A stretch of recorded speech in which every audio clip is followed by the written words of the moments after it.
Salam əziz izləyicilər, hər vaxtınız xeyir olsun. Bugün sizinlə sınaq 9-u biosfer bölməsinə aid sualların izahını təqdim edirəm. Deməli, birinci sualda yağıntıların orta illik miqdarı 1000, buxarlama qabiliyyəti 900 mm olan ərazi üçün səciyyəvi torpaq, təbii zonu və torpaq tipini soruşur. Belə olan suallarda əvvəlcə rütubətlənmə əmsalını təyin edin, yağıntını bölün buxarlanma qabiliyyətinə. Yəni 1000-i 900-ə böləndə təqribən düşür 1/1. 1/1 əmsalda meşə yaranır və rütubətlənmə əmsalı rütubətli kifayət qədər olur. Doğru cavab elə A bəndidir. Qarışıq və enli yarpaqlı meşə, qonur meşə, qəhvəyi meşədə bunlarda deməli mülayim qurşaqda əmsal bu aiddən böyükdür.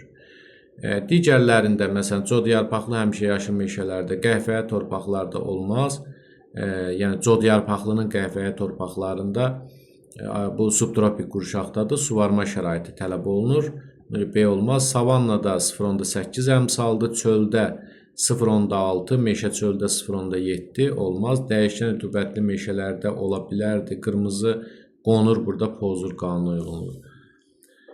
2. Eyler-Venn diaqramına uyğun bəndləri müəyyən edin. Boz qonur, qara torpaqlar. Boz qonur torpaqlar nədir? Boz qonur torpaqlar nisbətən yüksək coğrafi enlikdə yayılmışdır. Bu qara torpaqlara aiddir. Bəzən bu yüksək coğrafi enlik deyəndə elə bilirlər uşaqlar ki, dağlıq ərazidən söhbət gedir. Xeyr, dərəcə qiyməti böyük olan enlikdən söhbət gedir. Rütubətlənmə əmsalının vaiddən kiçik olduğu ərazilər hər ikisinə aiddir. Bir saniyə, üzr istəyirəm. Yorğunluqdan irəli gələrək diqqətsizliyim ola bilər. Üzr istəyirəm. 2 ortaq cəhətdir. Sonra növbəti sual, əsasən enən hava axınlarının üstün olduğu enliklər tropik enliyi nəzərdə tutur burada. 4-də həm keçid, həm əsas iqlim qurşağında. Bozqonur torpaqlar həm tropikdə var, həm subtropikdə var. Qara torpaqlarda mülayim və subtropikdə var, çöl zonasında. Ona görə bu ortaq cəhət kimi götürülməlidir.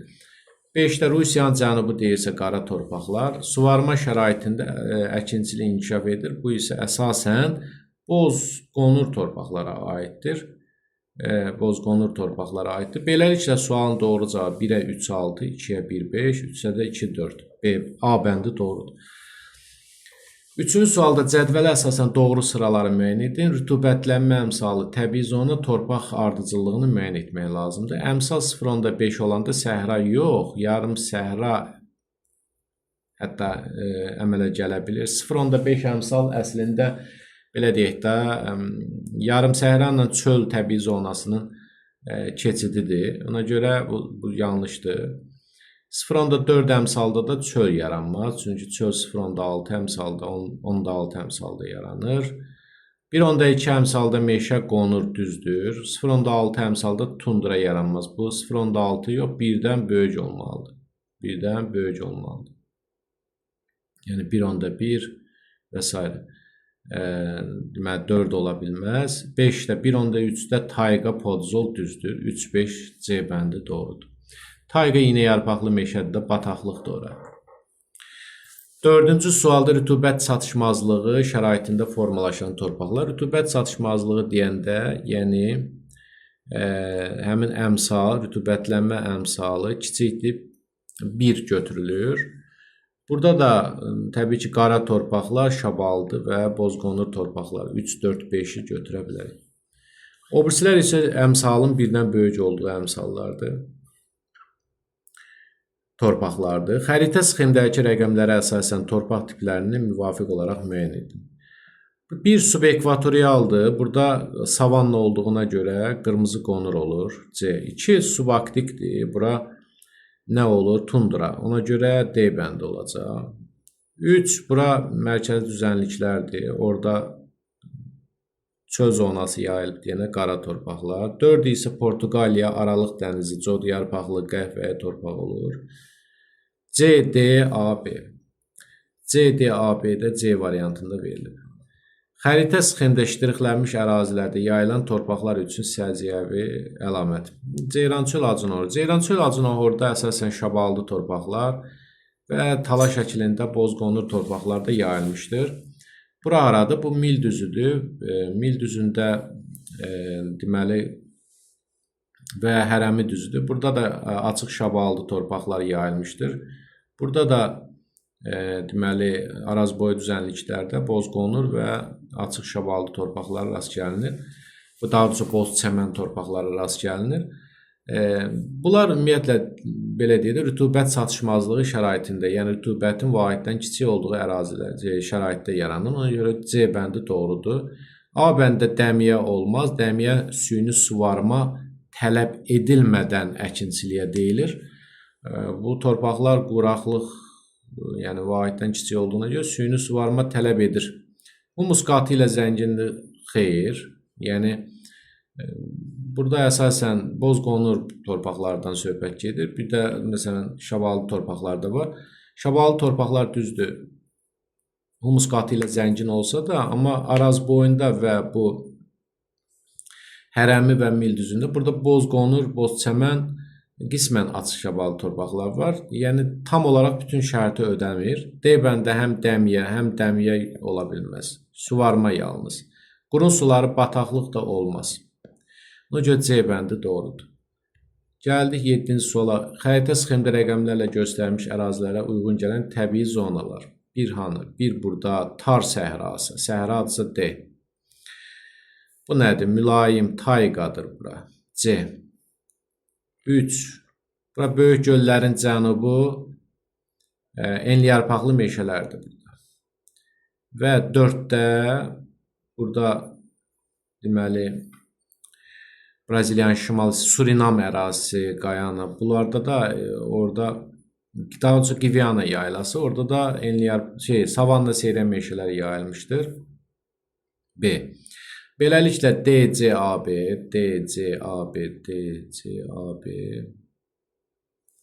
B variantında verilmişdir. Deməli, Milli Park yerləşdiyi vilayət, iqlim tipi. Zaqatala, dağ meşə landşaftı qorunur, Böyük Qafqaza aiddir. 3. İqlimi də bütün fəsillərdə bol rütubətli soyuq iqlimdir. C. Hirkan qoruğu Lənkərandadır. Orada relik endemik bitkilər qorunur.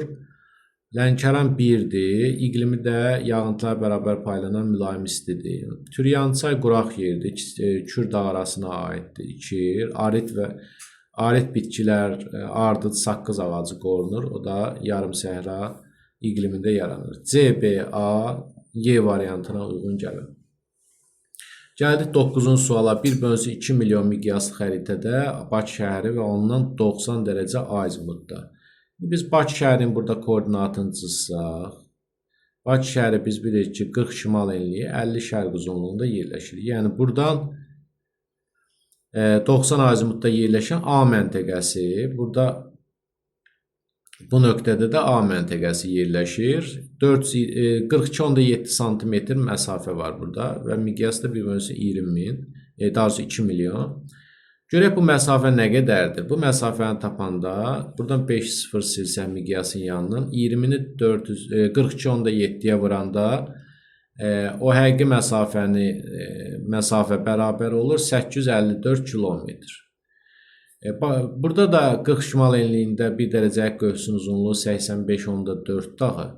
85.4 olduğuna görə biz onu 850 həqiqi məsafəni 1 dərəcə qövsün uzunluğuna bölüb dərəcəni tapırıq 10 dərəcə. Demək Bakı 50-dirsə A nöqtəsi olacaq 60 dərəcə şərq uzunluğu. 60 dərəcə şərq uzunluğuna aid olan əlamətlər soruşulur. 5-ci yox 4-cü saat qurşağında yerləşir və Mərkəzi Asiya regionuna aiddir təqribən. Səhra landşaftına malikdir, bəli. Əkinçilik suvarma şəraitində aparılır, düzdür. Qara torpaq olmaz, bozqonur torpaqlar olar. Sıx yox, seyrək çay şəbəkəsinə malikdir. Bir də 4-cü saat qurşağında yerləşir, düzdür. 60-ı 15-ə bölən 4 düşür. 2, 3, 6 A bəndi doğrudur. 10-cu sual. Strukturlu torpaqlara aid olan əlamətlər. Strukturlu torpaqlar məhsuldar torpaqlardır. Gilli yox, dənəvər torpaqlardır. İfrat rütubətlənmə yox, normal rütubətlənmə. Hava və su rejimi keçirmə imkanları əlverişlidir, bəli. Tərkibində humusun miqdarı çoxdur. Arid yox, normal. 2, 4, 5 doğrudur. Strukturlu torpaqlara qara, şabaldı, qırmızı qonur, qəhvəyə torpaqları biz misal çəkə bilərik. 11-ci sualda yanlış sıraları müəyyən edin. Təbii komponentlər, zonal, azonal. Deməli, yadda saxlayaq, zonal nədir, azonal nədir? Zonal əsasən xarici qüvvələrin təsiri ilə əmələ gəlir. Azonal qüvvələr isə daxili qüvvələrin, çünki yerin daxili enerjisi hesabına əmələ gəlir. Məsələn, torpaq bizdən yanlışı soruşur. Buna diqqət eləyək. Torpaq zonaldır. Bizdən yanlış soruşduğuna görə səhvdir. 2. Bitki, bəli, zonalda xaricidir. Yanlışı soruşur, səhvdir. Relyef. Relyefin əmələ gəlməsi azonalda, daxili. Yeraltı sular. Yeraltı sular, deməli, bu olmalıdır. Yerin altında olduğuna görə azonaldır. Bizə yanlış lazımdır. Səth suları, çaylar, bu azonal niyə olsun ki? Zonal olmalıdır. Burada yanlış sıra kimi götürürük. Suxurlardakı əmələ gəlməsi deməli azonal olmalıdır. Buna görə 5-6 D bəndi doğrudur. 12. Azərbaycanda hansı torpaqlar ifrat rütubətlənmə şəraitində yaransa da əkinçilikdə istifadə edilmir? İfrat rütubətlənmə şəraitində, dəmiyə şəraitində bitkilər becərmək olar. Amma istifadə edilmirsə, bu yüksək dağlıq ərazidə iqlimin əlverişsiz olduğu yerlər olacaq. Ona görə çimli, torflu dağ çəmən torpaqlarını götürəcək. Çünki orada qışda çox soyuq olur, yayda da biçənək, otlaq kimi istifadə olunur. 13. Coğrafi təbəqənin inkişafının biogen mərhələsi üçün səciyyəvidir. Biogen mərhələ coğrafi təbəqənin inkişafının 3 mərhələsindən ikincisidir. Birinci mərhələ əsasən kriptozoy eonunu əhatə edib, biogenə qədərki mərhələ adlanır. Orada vulkan püskürüb, belə yosunlar, daha doğrusu bir hüceyrəlilər əmələ gəlib. Biogen mərhələ isə Kembri dövründən, yəni paleozoydan başlayaraq kaynozoya qədər davam edib və canlılar aləmi daha çox inkişaf edib bu mərhələdə. Bir də 3-cü mərhələ var ki, müasir mərhələdir. O da antropogen dövrü əhatə edir. İnsanlar təbiətə daha çox təsir göstərir və ətraf mühiti dəyişdirir. Bir, canlılar yerin bütün təbəqələrinə yayılmışdır, düzdür. Bu mərhələdə ağıllı insan, bu ağıllı insan müasir mərhələyə aiddir. Bitki örtüyünün inkişafı atmosferin qaz tərkibinin dəyişməsinə səbəb olmuşdur. Bəli, biogenə qədərki mərhələdə karbon qazı çox idi, amma bitki örtüyü inkişaf elədi, oksigen artdı. Ən qədim platformalar yaranmışdı, bu biogenə qədərkiliyə aiddir. 5. Bu mərhələ arxeip proterozoy eralarını əhatə edir. Xeyr, bayaq dedim ki, kriptozoy eonunda biogenə qədərki mərhələdir, o da arxeip proterozoy əhatə edib. Bu mərhələ fanerozoy eonunu əhatə edir, düzdür. 1, 3, 6 doğru cavab Y bəndi olur.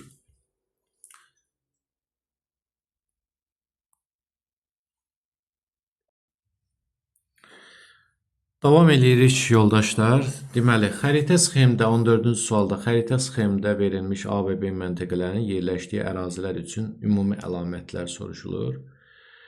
Deməli, burada görürük B məntəqəsi Braziliya yaylasında, A məntəqəsi isə Dekan yaylasında yerləşir.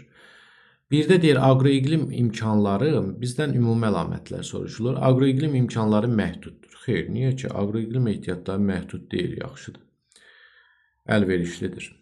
2. İl boyu bol yağıntı düşür. Xeyr, il boyu yox. Yay fəslində, çünki ikisi də subekvatorialda yerləşir, yayda düşür. 3. Platforma üzərində yerləşirlər. Bəli, Dekan yaylası, yəni A, Hindistan, B isə Cənubi Amerika platformasında yerləşir. 4. Savanna seyrək meşələr təbii zonası yayılmışdır, düzdür. Boz torpaqlar olmaz, axı, qırmızı qonur torpaqlar olar. Yay rütubətli keçir, bəli. 3, 4, 6 C bəndi doğrudur. 15-ci sualda uyğunluq pozulmuşdur deyir. Ekvatorialda rütubətli ekvatorial meşələr yayılıb, qırmızı ferralit torpaqlar. Burada qırmızı, deməli, sarı ferralit torpaqlar olmalıdır. Hər halda düzgündə götürmək olar. Yəni, qırmızı ferralit torpaqlar da buna baxarıq. Ola bilər, indi xırdalığa gedilib, yoxsa yox, baxacaq. 2 də mülayim. Mülayimdə tayqa var. Tayqanda torpaq qonur deyil axı. Ona görə uyğunluğun pozulduğu sıra kimi 2-ni götürürük. 3 subtropikdə səhra və yarım səhra var. Bəli, onun da torpağı şabaldı deyil. 3-də subtropikdə codiyarpaqlı var. Bəli, qəhvəyə torpaqlar düzdür. 5-də subaktik. Subaktikdə tayqa deyil axı. Subaktik qurşaqda tayqa yerləşmir. Tayqa mülayim qurşaqda yerləşir. Ona görə bizdən pozulmuşdur dediyinə görə 5-i də götürürük. Subekvatorial qurşaqda savanna qırmızı qonur. Bu da əla. Demək, bunu da burada qırmızı ferrali kimi də qəbul etmək olar. 2, 3, 5 doğru cavab C bəndi verilmişdir. 16. Xəritə sxemdə yüksəklik qurşaqlığı aydın müşahidə edilir. Yüksəklik qurşağı deyəndə dağlıq əraziləri seçin həmişə. Himalay dağları, sonra Qafqaz dağları 5, bir də Ant dağlarını götürün. 2, 3, 5 Y bəndi. Bu qədər sadə. 17. Yarımadalarla bağlı uyğunluğu müəyyən edin. Kiçik Asiya Türkiyədir, Labrador Kanadanın şərqində, Hindsindəki Cənub-Şərqi Asiya. Tundra və meşə tundra deyirsə, bu Labradora aiddir əlbəttə ki. Savanna seyrən meşələr deyirsə, Cənub-Şərqi Asiyada Hindsinə aiddir. Codiyarpaqlı da Türkiyədə var da. C. CAB. CAB D bəndi doğrudur. 18. Azərbaycanın bitki örtüyünə aid xüsusiyyətləri müəyyən edin. Əksər ərazilərdə endemik və relik bitki növləri yayılmışdır. Əksər ərazilərdə yox, qoruqlarda yayılıb da bu. 2. Bitki örtüyü hündürlük qurşağına qurşaqlığına uyğun paylanmışdır. Bəli. Bitki örtüyü dağlıq ərazilərdə hündürlük qurşaqlığı var da, yəni düzənlikdən yüksək dağlığa doğru. Samur dəvəçi ovalığında ardıc ağacları yayılmışdır. Xeyr, ardıc ağacları Türyançay qoruğundadır. Ona görə səhvdir. 4. Meşələrdə palıd, fıstıq, vələs kimi enli yarpaqlı ağaclar üstünlük təşkil edir, düzdür.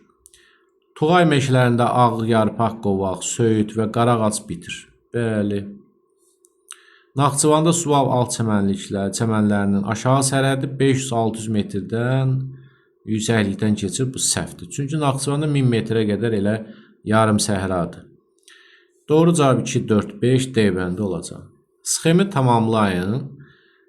Bizdə nə deyir? Deməli, burada birə nə yazaq ki, o codiyarpaqlıya uyğun gəlsin? Burada iqlim olar da, yəqin ki, codiyarpaqlı da subtropikə aiddir.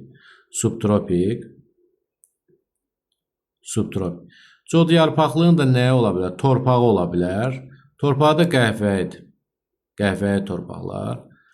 Gəldik bu tərəfə. Bozqonur. Bozqonur torpaqlar subtropikin daxilində səhrada yaranır da. Səhra yarım səhrada. Səhra yarım səhrada. Bozqonura da aid məsələn Mərkəzi Asiyadır.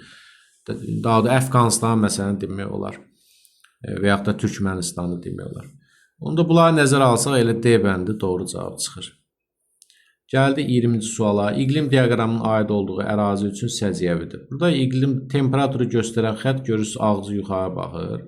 Üzü yuxarıdır. Deməli, Cənub yarımkürəsinə aiddir. Cənub yarımkürəsində orta hissələr qış aylarıdır. Yəni iyun, iyul, avqust ayları.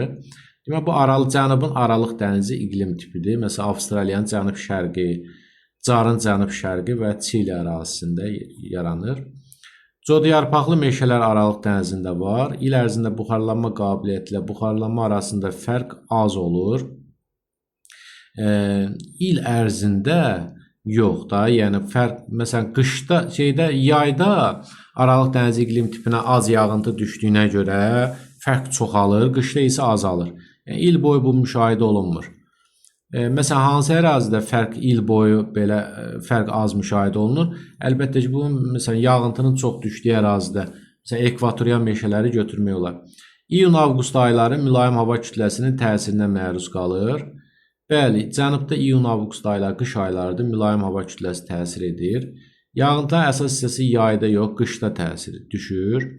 Qış gündönümü günü günəş şüaları daha böyük bucaq altında düşür. Qış gündönümü günü günəş cənubda olduğuna görə məntəqə də cənubda yerləşdiyinə görə böyük bucaq altında düşər. Qırmızı sarı ferralit, laterit torpaqlar geniş yayılmışdır. Bu qırmızı sarı ferralit, laterit bu aiddir nəyə? Ekvatoriala. Bu da ekvatorial deyil, Aralıq dənizidir. Ona görə səhvdir. 1, 3, 5 doğru cavab elə A olacaq. Gəldi 21-ə. Xəritə sxemi əsasən antropogen landşaftların üstün olduğu ərazilər müəyyən edin. Antropogen landşaft insanların sıx məskunlaşdığı ərazilərdə olur. Məsələn, Şərqi Asiyada, sonra Rusiyanın şərq hissəsində, daha sonra biz bir də məsələn Pakistan ərazisini götürə bilərik də, orada da əhali sıx məskunlaşıb 2, 3, 5 A bəndi doğru. Amma bir Ərəbistan səhradır, Monqolistan da səhra və yarım səhradır. Burada tundradır, ona görə olmaz. 22. Böyük Qafqaz dağlarında 2000 metrdən yüksək ərazilərdə yayılmış landşaft və torpaq tipini müəyyən edin. Əlbəttə 2000-dən yüksək ərazidə subab alt çəmənliyi yaranar. Orada da torflu, çimli dağ çəmən yaranır. 23. Bioloji ehtiyatları mineral ehtiyatlardan fərqləndirən əlamətlər. Bioloji ehtiyatlar canlılardır, yəni canlı aləm, bitki, heyvan. Mineral ehtiyatlar yerin altından çıxan sərvətlərə deyilir. Bioloji ehtiyatlar da tükənir, mineral ehtiyatlar da tükənir. Amma bioloji ehtiyatlar bərpa ola bilir, mineral ehtiyatlar bərpa olunmur. Bizdən də biolojini soruşur ki, mineraldan fərqləndirən xüsusiyyətlər. Bir də deyir, tükənən bərpa olunan ehtiyatlardır, düzdür. 2. Daha qədim geoloji mərhələdə yaranmışdır. Xeyr. Daha qədim yox, daha qədim geoloji mərhələdə, yəni Kembriyə qədərki, yəni biogenə qədərki mərhələdə mineral ehtiyatlar yaranmağa başlayıb. Bioloji ehtiyatlar sonradan yaranmağa başlayıb. Səhvdir. Tükənməyən ehtiyatlardır. Xeyr. Biogen mərhələdə yaranmışlar. Bəli. Yayılma qanununa uyğunluqları deməli, yayılmaları zonallıq qanununa tabidir. Bioloji ehtiyatlar bilirik ki, yəni bitki, heyvan, bunlar xarici proseslərin təsirinə əmələ gəlirdi və o da zonallıq qanununa uyğun idi. 5 düzdür.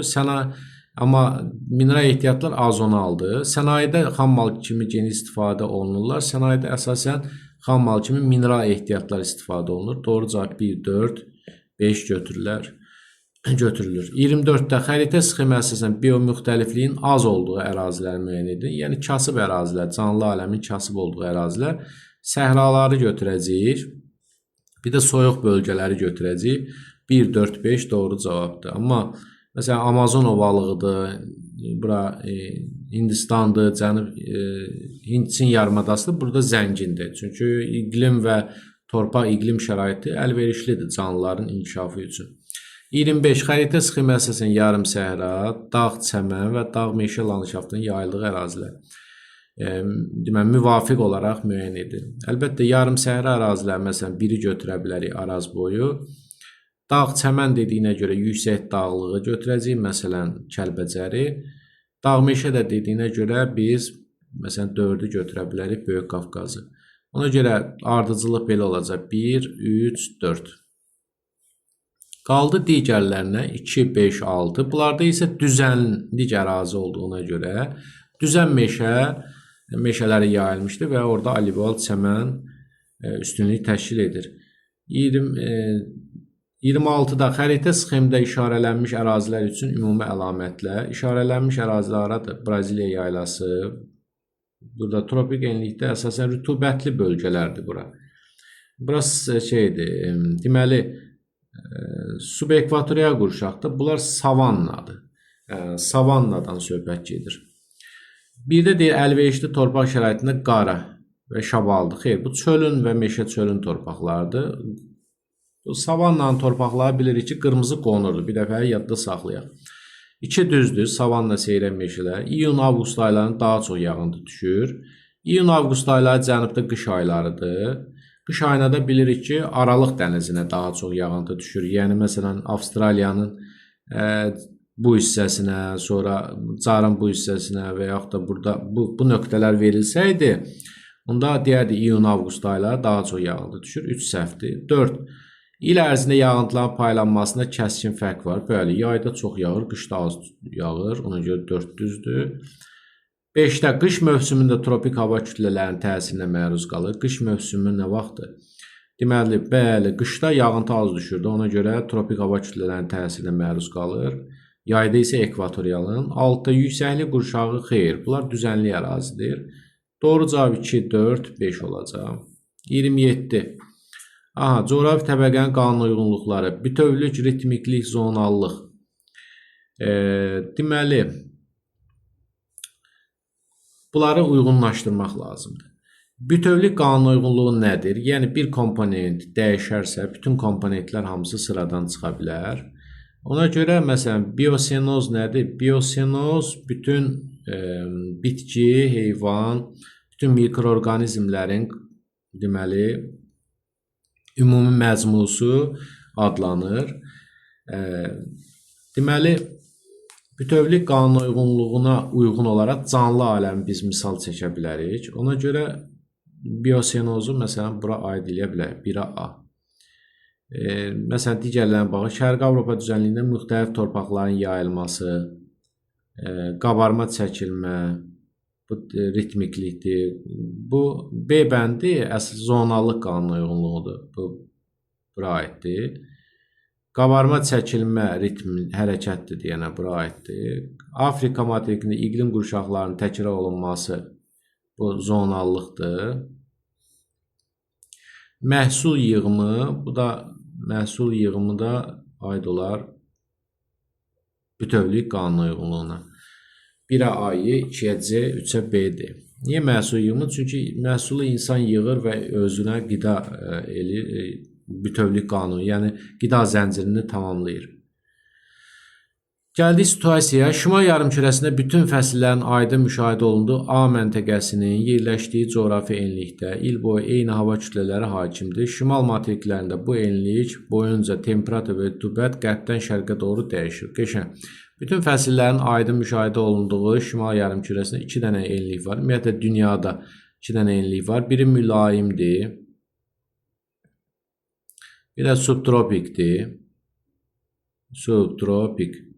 Cümlənin davamında deyir ki, A məntəqəsinin yerləşdiyi coğrafi enlikdə il boyu eyni hava kütlələri.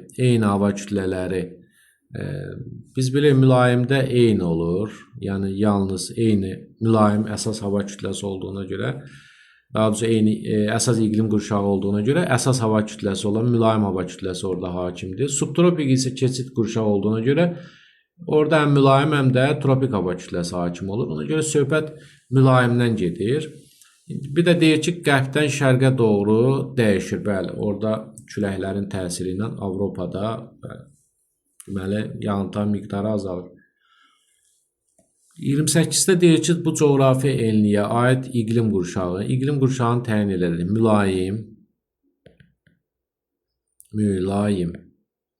Və onun daxilində formalaşan iqlim tipləri. 4 dənə iqlim tipi var idi. Dəniz, mülayim dəniz, kontinental, sonra kəskin kontinental, bir də musson. Musson iqlim tipləri yaranır. Keçdik bura. Bu coğrafi enliyə aid iqlim qurşağında formalaşan təbii zonaları və torpaq tiplərini müəyyən edib yazın hər birinə aid ən azı 3 nümunə. Təbii zona məsələn götürüb yaza bilərik nə? Məsələn, tutaq ki, enli yarpaqlı meşə. Enli yarpaqlı. Bunun torpağı nədir? Bu qonurdur. Qonur meşə. Sonra götürüb məsələn qarışıq meşə yaza bilərik. Qarışıq meşə, yəni enli yarpaqlı ilə iynə yarpaqlının qarışığı. Bunun torpağı nədir? Çimli podzoldur. Çimli podzol. Bir də iynə tayqa yazaram. İynə yarpaqlı meşə. Bunun da torpağı podzoldur. Vəssalam.